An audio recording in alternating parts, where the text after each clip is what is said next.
Welcome to Inspiration and Transformation from the Banks of the Ganga with Sadhvi Bhagawati Saraswati, an American sannyasi living at the Parmarth Niketan Ashram in Rishikesh, India. Sadhvi is president of the Divine Shakti Foundation, a charitable organization bringing education, vocational training, upliftment, and empowerment programs to women and children. Sadhvi is also Secretary General of the Global Interfaith Wash Alliance and Director of the world-famous International Yoga Festival. Join the musings of an American sannyasi as Sadhvi shares the wisdom and teachings of her guru, His Holiness Pujya Swami Chidanand Saraswatiji. Welcome, everyone, to Inspiration and Transformation from the holy banks of the sacred Ganga River in the land of Rishikesh, India. There's nothing wrong with making money. Money is a currency of energy that, for good or for bad, happens to be the currency through which most of the world operates these days. There are philosophies, theories, ideas that perhaps it's not the best currency, that perhaps there might be a lot better ways of having societies, of exchange, of having energetic exchanges that don't require an actual currency. But for now, at the current moment, where most of us exist, money is the currency of energy. So there's nothing wrong with making money. Never feel badly or guilty that you give something and in exchange you get something. What's important is the motivation and the intention. If the intention in giving is to get, then you are depriving both yourself and the one to whom you're giving of actually the gift of whatever it is you're giving. Because if what you are providing is a beautiful service, whatever it may be, through your Ayurveda, through your treatment, or through all of the different hundreds or thousands of possibilities of the different people listening, if that which you're offering unto the world, if you're doing it with an expectation, whether the expectation is you're going to get paid for it, whether the expectation is that people are going to love you for it, whether the expectation is that you're going to be appreciated or get anything for it, you actually deprive yourself of the greatest opportunity in the giving. You may still get the money, but that's a very small, very minuscule possibility of actually the gifts of learning to give. And so it's not about giving without getting money, but it's about giving without the receipt of money being the expectation. Because otherwise, I'm not really giving. Then it's just a contract. And if that's the case, all right, tell yourself, these are the things that I do just as a contract. And don't expect anything more from yourself for them. But giving, the possibility of giving, the act of giving, giving of ourselves, giving of our time, giving of our energy, giving of our experience, giving of our expertise, that is a gift. And the offering of that is not only a gift to the person you are giving, but it is a gift to yourself to be able to give. And so when you are offering, when you are giving, really ask yourself, are you able to enjoy the giving as the experience? Are you able to gain the experience of offering as what you're getting in exchange. That's the point. Whether you also get money because you need to put food on the table isn't the issue. If you need the money to put food on the table, by all means, charge for services. Again, there's nothing wrong with that. And there's nothing wrong with getting a lot of money in exchange for what you do, as long as the money itself is not the intention. Because otherwise you are cheapening yourself. You are putting a value, and in most cases a pretty small value, on you. So instead of that, realize that what you have is a gift. And in the offering of it, you give that. And you get the gift of receiving. So maybe charge for some, offer some without charge. But make sure that those that you're offering for free, even if it's just an extra 60 seconds, 90 seconds, an extra little something, make yourself give just a little extra something to those that you're doing for free, to have that opportunity of experiencing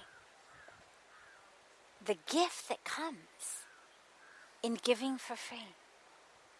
And don't even expect a thank you, don't expect appreciation, don't expect an I love you, you're the best. This in the Bhagavad Gita, when Lord Krishna is speaking about karma, destiny, the cycle of birth and death, the only way to free ourselves of the cycle of karma, the only way to actually experience freedom is to serve with absolutely no expectation of what you're going to get in return. And to serve without even the awareness of I am the one doing. All of the sense of, oh, they're going to love me. Oh, they're going to appreciate me. Even if it's not money I'm getting, it comes with the sense of me as the doer.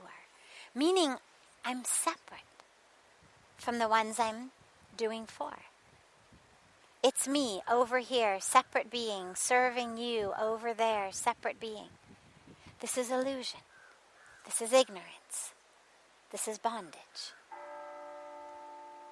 The freedom in service comes from realizing through serving you, I am having the opportunity, number one, to be just a vehicle, a vessel, a tool in the hands of the divine. You are giving me that opportunity. Number two, to experience myself in you, to serve you as if I were serving myself. And number three, to realize I am not the doer. It's not about me. I'm just a vehicle. And so I surrender the service. I surrender the action of serving into the space in which there is nothing but oneness between myself and the one I am serving. Or if there's not a specific being in front of me, my service may be stuffing envelopes, filing, designing, inventing, creating petri dishes. Things that it's more difficult to feel one with than a human being you may be feeding or clothing or educating. But the teaching is the same. It's an experience of oneness, if not with the being in front of you you're serving, then with the infinite experience of awareness and consciousness and oneness of all of creation. Experience that. Keep serving till you do. Keep giving, keep giving, keep giving, until that giving becomes its own reward. Literally. It's not just a saying. It actually is what happens. You're listening to OTR-FM, part of the IOM radio network. Being a radio host on IOM FM allows you to build your show on a rich platform with the power of the internet to fulfill your outreach goals and connect with a very specialized and global online audience, unlimited by time and distance. OMTimes Radio will provide you with web relevance, a recognizable conscious brand, and with the standard of excellence that has accompanied every single Circle of Hearts Radio is a sanctuary on the airwaves. Join me, Grandmother Elia, in the circle on Sunday 2 p.m. Eastern as I share information to both enlighten and nourish your soul. Hi, this is Christina Ricci with RAIN. Every 2 minutes, another American is sexually assaulted. If you or someone you know has been sexually assaulted, you are not alone. Help is just a call or click away through the National Sexual Assault Hotline. Please call 1-800-656-HOPE, that's HOPE, or visit RAIN.org, that's RAINN.org. Brought to you by RAIN and this station. Welcome back to Inspiration and Transformation. I'm so glad to have you all back here with me. Sometimes pain requires looking at it. We can't always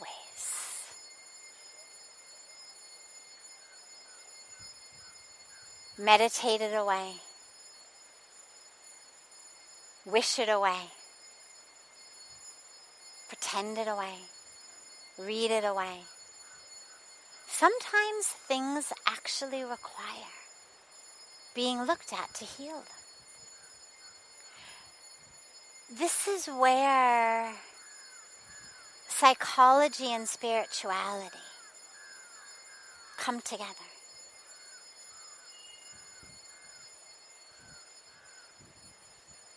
There's a lot within us that simply the act of meditating heals. Meditation gives us the experience of the fullness, the completeness, the infiniteness of ourselves, of the being of ourself that never was hurt, never was cheated, never hurt, never cheated someone else, never was betrayed, never betrayed anyone, never lied, never was lied to. It brings us into touch with that pure, identityless, historyless, storyless, pure awareness, that state of that bliss of just awareness. But we open our eyes, and it's a process of moving through the world as that. It's a lot easier to have that state when the body is still, the eyes are closed. There's nothing you have to be doing. You're able to have your awareness focused only on the breath, only on a mantra. It's a lot more difficult to hold that state of pure consciousness as you go about your day in different roles, playing so many different roles, different dramas, engaged in different tasks. And of course, the point of a spiritual path is never about don't do those things. It's always about bringing that awareness into those. And so, part of that path is when I am in my body, when my mind is not just chanting my mantra or watching my breath, when I'm not able to maintain that full state of immersion in just expanded consciousness, what is that pain? What is it that arises? And sometimes, by the way, it arises even as we go into meditation. As we breathe, there are parts of us where the breath just doesn't flow. Parts that we contract. Things that arise in meditation that we feel ourselves pull away from. Those are the times the eyes open and we think, oh my God, I must have left the coffee pot on, and we jump up out of meditation. Or we think, oh, I've got way too much to do today, I can't be meditating. These are things we have to look at.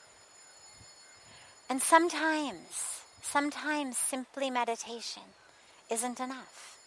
Sometimes it actually requires looking at that pain, understanding it, analyzing it, all the things that we don't do in meditation. All that introspection, all that insight, all that looking within. Meditation isn't the right time to do it, but it should be done if there's pain. And so what I would suggest is that you find a modality in which you can look at that pain, understand it, heal from it. Maybe begin by journaling. Journaling is a wonderful process.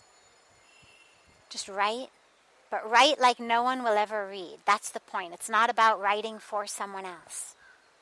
It's write like no one will ever read. Let that pain write. What does it have to say? What's its story? Why does it keep coming up? Why doesn't it want you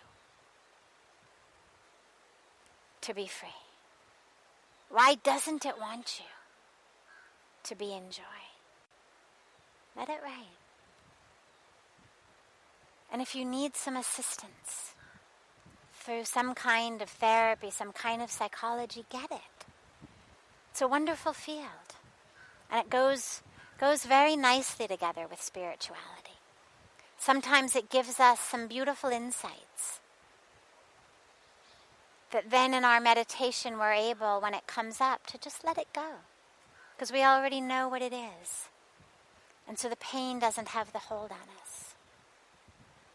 But just like you can't meditate away a broken bone or an infected abscess in your physical body, but actually you need to get it treated. You need to get the bone reset. You need to get the abscess cleaned and treated. In the same way, sometimes we have pain that needs to be cleaned and treated. There's nothing wrong with that. You deserve it. Give it to yourself. To actually look at it enough to become free of it. This is OTR-FM, part of the IOM radio network. OMTimes Magazine is one of the leading online content providers of positivity, wellness, and personal empowerment. A philanthropic organization, their net proceeds are funneled to support worldwide charity initiatives via Humanity Healing International. Through their commitment to creating community and providing conscious content, they aspire to uplift humanity on a global scale. OMTimes, co-creating a more conscious lifestyle. Do you have time to read that inspiring book? or that blog post you've been meaning to get to? In your busy world, how do you improve yourself and keep your life going?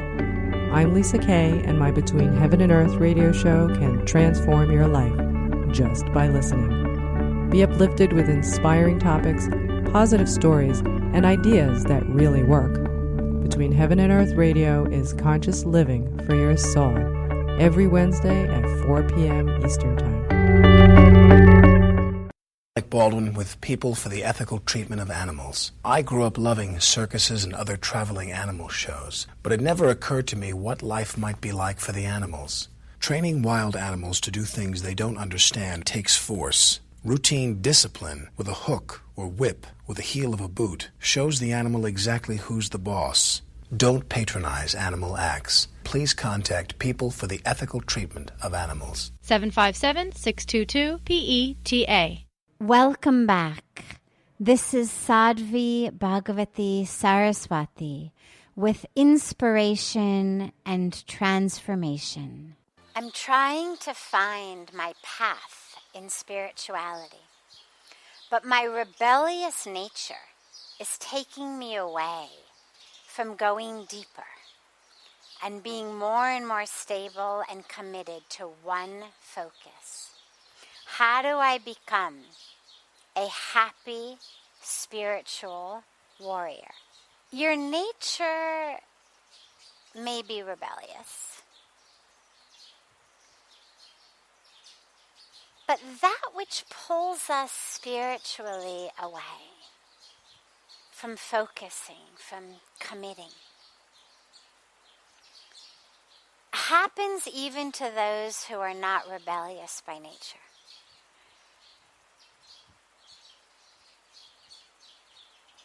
The ego is so attached to its own way of being.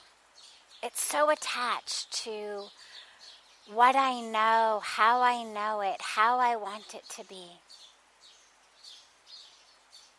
how I think it is, who I am, what my identity is, how I live, that it doesn't want to let go. And spiritually, we have to let go. There's a beautiful poem that says, as children bring their broken toys with tears for us to mend, I brought my broken dreams to God because He was my friend. But then, instead of leaving Him in peace to work alone, I hung around and tried to help with ways that were my own. At last I snatched them back and I cried, God, how could you be so slow? What could I do, He said. You never did let go. So if we can't let go, we can't evolve spiritually. If I don't let go of Delhi, I can't get to Rishikesh. Whether I'm in an airplane or a train or a car, a bus, a bicycle, my own feet, whatever it may be, however I'm planning on traveling. If I don't let go of Delhi, I can't get anywhere. If I don't let go of where I'm stuck, I can't move anywhere. It's true physically. As every parent or teacher or aunt or uncle knows, you get kids playing on the jungle gym for the first time, hanging on the bars, and the parents are there and they say, let go, I'll catch you. And of course, in the beginning, the kids are afraid. But then they do. And of course, you catch them. and then spin them around, and they laugh and they love it, and then they say, oh, I want to do it again. I want to do it again. But if they never let go, they would never know the joy, the exuberance of the jump. They would never know the exhilaration of that even very short fall through the air until you catch them. That makes them then giggle and laugh and again. If we don't let go, we can never experience anything. And so, on our spiritual path, the greatest hurdle is my attachment to where I am. Call it a rebellious nature. Call it your ego. But that is what keeps us from committing. It's not a matter of just focus. It's not as simple as I've got a thali of 10 things to eat. I've got 3 vegetables and dal, and I've got a chapati, and I've got rice, and I've got yogurt, and oh my God, where do I start first? It's not just about focus. It's not just about staying with one thing. It's not about just tenacity. Much of life is getting projects done, getting work done, getting anything done. Requires focus, requires tenacity. But spirituality in our spiritual practice, it requires a bit more than that. So yeah, the discipline is needed. When that alarm goes off, you get out of bed. When it's the time to meditate, you switch off your phone or you leave it in the other room. You actually walk over to the place where you meditate. You actually make yourself sit down. But as we all know, sitting down and folding your legs does not a meditation make. The mind is still all over the place.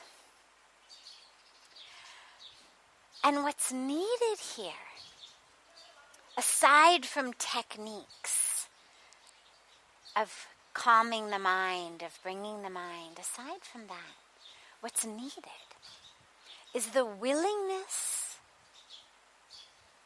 to let go. The willingness to drop into newness. Something different. Something deeper. Something truer than where I was. And so what I would say is, rather than thinking about how do I tame my inner rebel, think about, what am I holding on to? What is it in me that I don't want to let go of?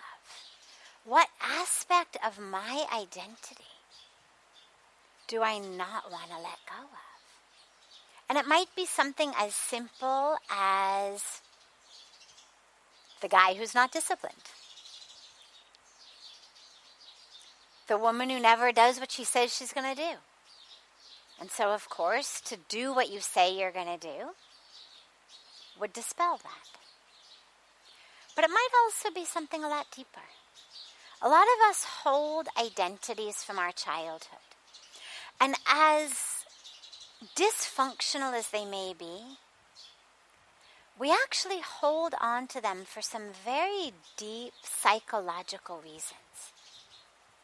If we were told, for example, either directly or indirectly, by a parent, by our mom or our dad, that we were stupid, or that we were worthless, or that we were lazy, or that we were never going to be anything, or that we weren't as good as our sister or our brother, or our cousin or a neighbor. And we carry that identity with us. You would think, and it would certainly make common sense, to say, wow, God, I should burst through that as quickly as I can. That's just holding me back. And yes, if meditation can help me break through that patterns, yes, sign me up. Yes, let's start right now. But when you look deeply, what you find is that there's actually a lot of times an inner sense of loyalty to that mother or father who told us something or taught us something that today is holding us back. And a lot of times there's actually unconscious and subconscious parts of ourselves that are afraid to break through what we learned as children, no matter how difficult or damaging it might be, because in a way that would not be loyal to the parent who told us that. And a lot of people actually lose a lot of opportunity in life to live the lives that they are supposed to live out of some unworked through loyalty to a belief that a parent had, or to something that a parent said during a bad mood or a difficult time in his or her life. And so if you find that you are stuck, if you find that you really are not able to allow yourself to transform spiritually, or to transform on other levels. We see this happen in careers, we see this happen in relationships.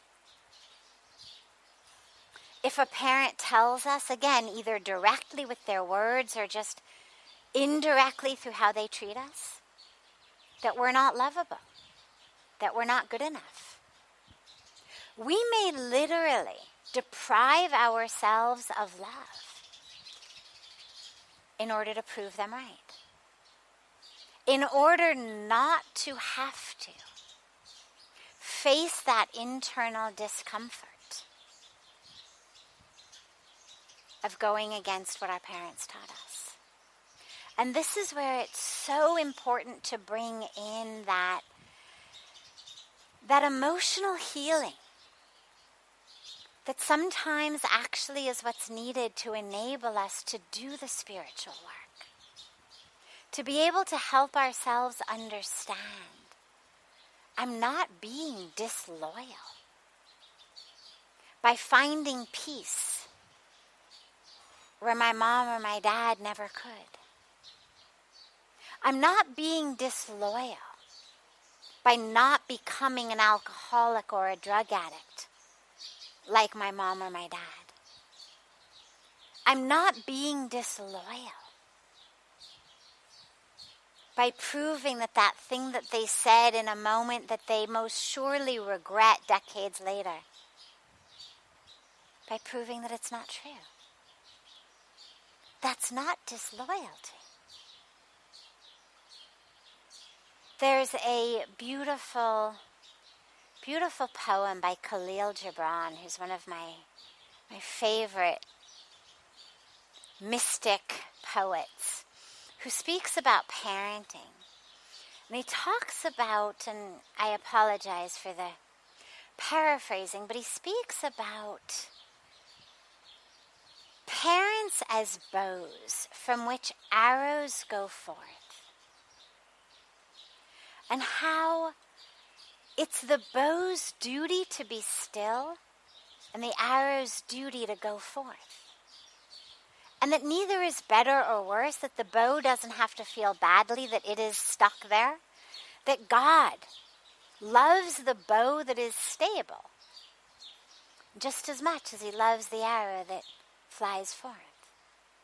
And so if you find yourself keeping yourself stuck to an identity or to a pattern or to a habit or to a certain value. Maybe you were raised in a family that was told girls don't do those things. Girls should always be just a little less smart than the boy in her life. Girls should always be just a little bit less successful than the man in her life. Shouldn't be too smart. You don't want to make him feel threatened. Or maybe we were told, don't speak unless spoken to. Just sit down and look pretty. Maybe we were given all kinds of cultural values, either of a broader culture or just of our family culture. This is how we do things. We sweep it all under the rug. We don't talk about our feelings. Boys don't cry. We don't show any weakness. We don't look at things truthfully.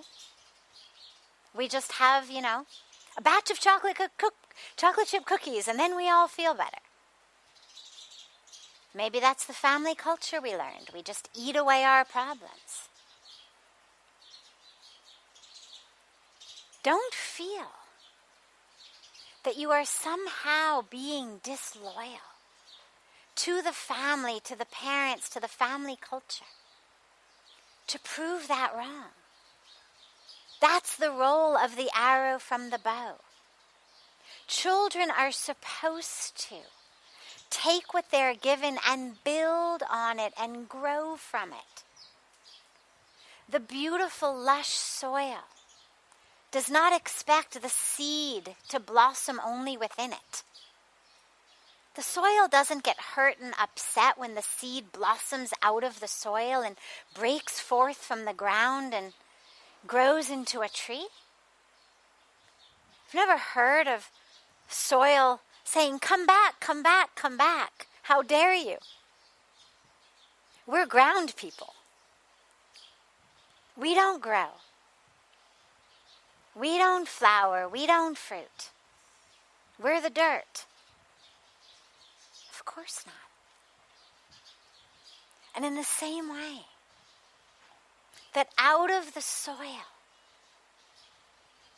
flowers blossom, trees blossom, in the same way, out of our upbringing, whatever it may have been, our dharma is to grow, to burst forth through that ground, whether it's soft soil or hard frost.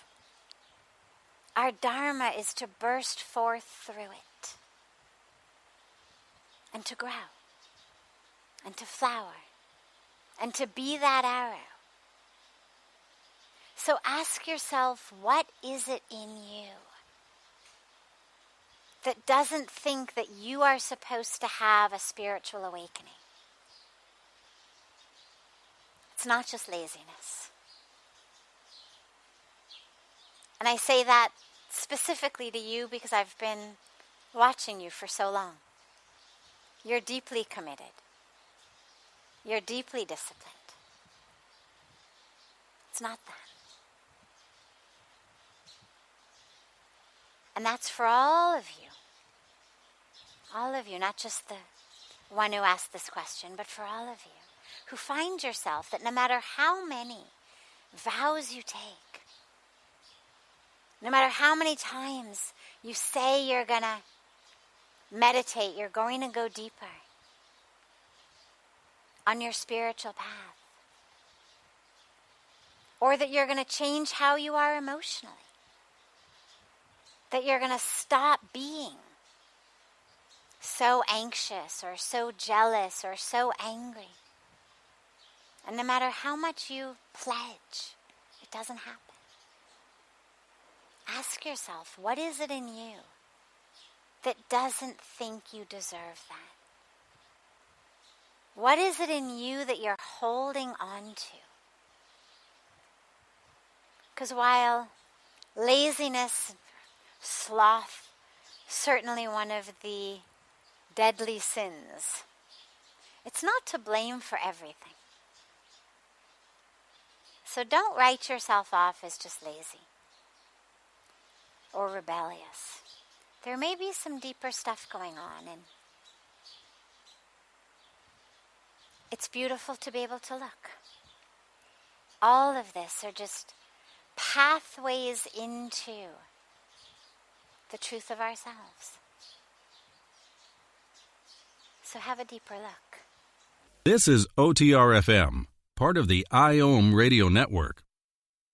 OMTimes magazine is one of the leading online content providers of positivity, wellness, and personal empowerment. A philanthropic organization, their net proceeds are funneled to support worldwide charity initiatives via Humanity Healing International. Through their commitment to creating community and providing conscious content, they aspire to uplift humanity on a global scale. OMTimes, co-creating a more conscious lifestyle.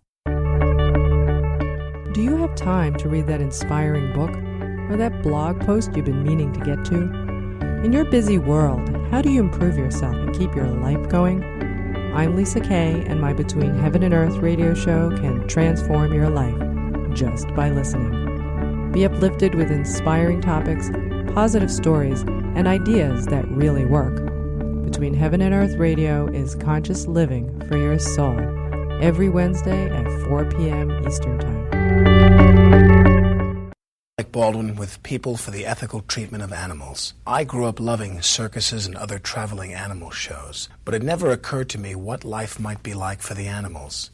Training wild animals to do things they don't understand takes force. Routine discipline with a hook or whip with the heel of a boot shows the animal exactly who's the boss. Don't patronize animal acts. Please contact People for the Ethical Treatment of Animals. 757-622-PETA. Welcome back. This is Sadhvi Bhagawati Saraswati with inspiration and transformation. How can we slow down our lives in a modern world that seems to be getting faster?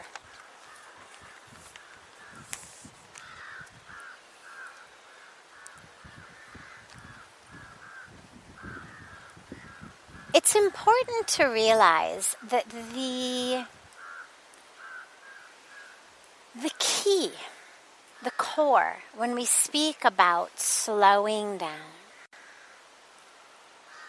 is it's not so much a literal move your feet more slowly or move your arms more slowly.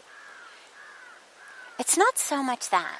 It's not about writing slower or typing slower or walking slower or cooking slower. It's not about that. It's not about take what you do and figure out how to do it slower. It's not about, oh, well, if it normally takes you half an hour to cook dinner, you should figure out how to make sure it takes you an hour to cook dinner. That's not the principle behind slowing down. The principle of slowing down has to do actually much more with spaciousness than with speed. Because, of course, efficiency is a fantastic virtue. Not wasting time is a fantastic virtue. So if you can cook dinner in 30 minutes and make a wonderful, nourishing dinner, and then have 30 minutes to do something else, there's no inherent virtue in figuring out how to make cooking dinner take longer. But there is an inherent value and virtue in this principle of slowing down. But we have to realize that what it means is create spaciousness. It's the opposite of the concept of running around like a chicken with its head cut off, right? When we talk about the speed at which things are going, there implies also a directionlessness. If you're moving very efficiently, very effective, very well, toward a very clear target, there's nothing wrong with that, assuming that the target is where you want to go. There's no value in saying, hey, wait, if you can get your, if you can get your master's degree in 2 years, really it would be better if you took 5 years to do it. It's not about that. If you can be efficient and effective and focused, fantastic. That is the goal. Slowing down means make sure there is spaciousness with the effectiveness. That it's not that we are going and going and going and spinning and spinning and spinning and literally spinning ourselves dizzy. And that's what's happening a lot in this world when we speak about the speed that the world is going. There's that sense of and no direction. And this is one of my favorite quotes actually by Mahatma Gandhi, who said, what is the point of that fast speed that has no direction? And yeah, today there is an incredible emphasis on speed, speed, speed, faster, faster, faster. Our computers should be faster, our internet should be faster, our phones should be faster, our cars should be faster. But we don't know where we're going. It's like if you went to buy a car and the car salesperson said, this is the best car in the world. 0 to 150 kilometers an hour in 3 seconds flat. You'd say, wow, what a sports car. But then if the car salesman told you that, by the way, this car had no steering wheel, would you still buy it? No one would. Because we understand, with our cars at least, that no matter how fast it can go, if I have no control over where it goes, that speed is useless, and worse than useless, the speed is actually detrimental and could be lethal. So slowing down our lives means, do you know where you're going? Are you able, as you move along the path of your life, to even see the signs of where you are? Do you even know where you're supposed to get off this freeway? Do you even know where your right turn or left turn is supposed to be? You could have the best map in the world, the best GPS system in the world. But if you're going so fast that you miss every single turn, every on-ramp, every off-ramp, it doesn't matter how good the GPS is. You're still not going to get where you're supposed to go. So slowing down means making sure that you're able to see the signs, the literal ones and the internal ones. Because we get signs in our life. Go here. Stay in this place. Turn right, turn left. Do this. But if we're going so fast, we miss the signs.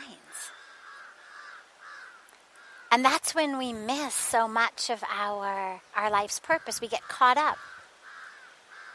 We get caught up in what the culture says, which is, have you made your first million yet? Are your kids in private school? Are they on the right soccer team? Do you vacation at the right Club Med resorts? Did you get invited to that party? Have you bought this new car? Do you have this type of new house? Are you on this app? And so we go along with it. We get that job. We have those families. We build the white picket fences. We do all of what we're told to do.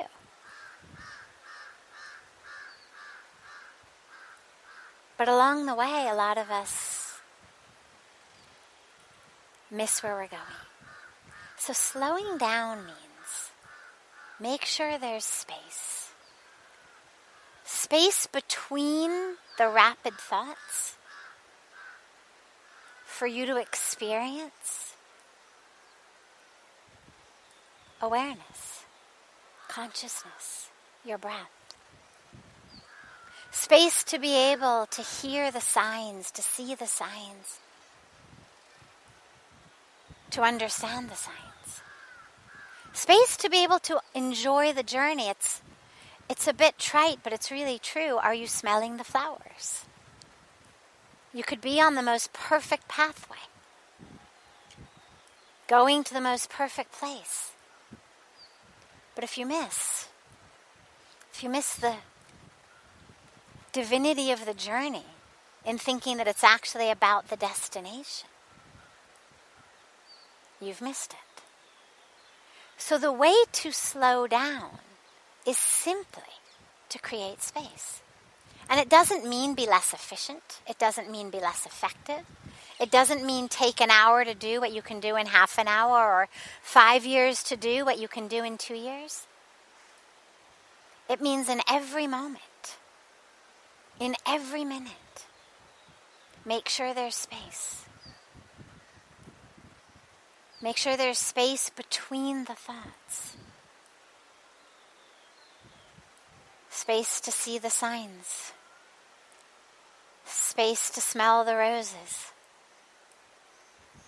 Space to know who the one is who's walking the path. We walk to get someplace. And very few of us have any idea what it feels like to walk. We arrive and we have no recollection of getting ourselves there. Slowing down means be where you are in every moment. It makes life a meditation. So as you walk, as you eat, as you work, as you speak, can you do it with such full awareness and spaciousness that you're still just as efficient and effective? But time almost seems to stand still in that moment because your mind isn't racing to the next place. You're actually there in every moment. It's the be here now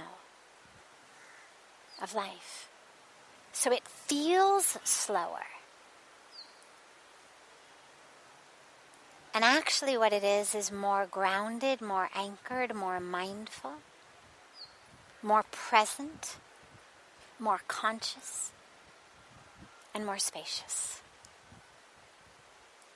And that you can do anywhere. This brings to a close this hour of inspiration and transformation. Thank you so much for joining me. I'm so glad to be together with you all each week.